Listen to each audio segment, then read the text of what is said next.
Hello everyone, আমি মাছের কোপ্তা বানাবো। এখানে লবণ দিয়ে নিলাম।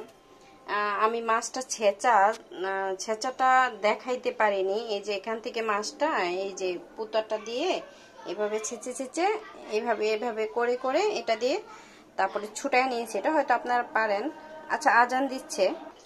যাই হোক, আমার শরীর ভালো লাগলে আমি অনেক কাজ করতে পারি। এখন এখানে সব ধরনের মশলা দিয়েছি, আদা, রসুন, পেঁয়াজ, কাঁচামরিচ, কোনোটা বাদ নাই।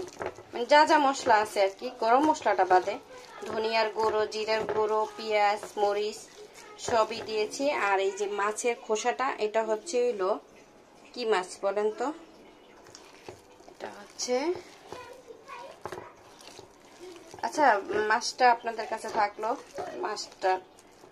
মাছটা না হয় থাকলো, যে কি বলে এটাকে, মাছটা সিক্রেট থাকলো। আপনারা না পারলে আমি বলে দিব যেটা কি মাছের কোপ্তা বানাচ্ছি। একটু ক্লো দিচ্ছি। এই যে তিন পিস মাছ নিয়েছি এখানে আমি, কারণ আমরা মানুষও 3 জন, কিন্তু এখানে হবে অনেকগুলা।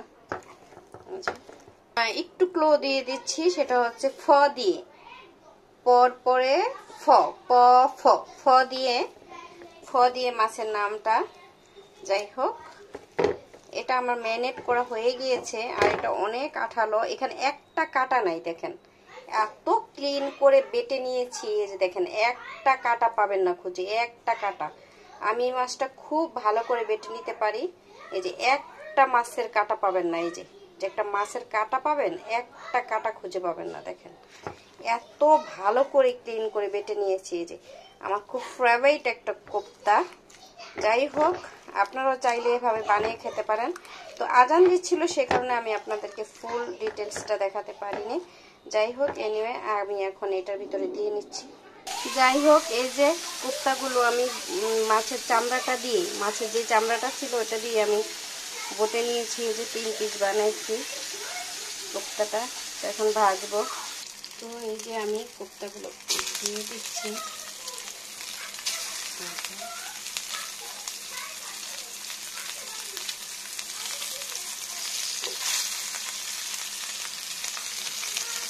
মাছটা ভাজা হয়ে গিয়েছে, মানে কোপ্তাটা। এই যে কোপ্তাটা কি সুন্দর ভেজে নিয়েছি। এই যে কোপ্তাটা, এটা হচ্ছে মাছ। এই যে মাছ ভাজা কোপ্তা, ফলি মাছের কোপ্তা।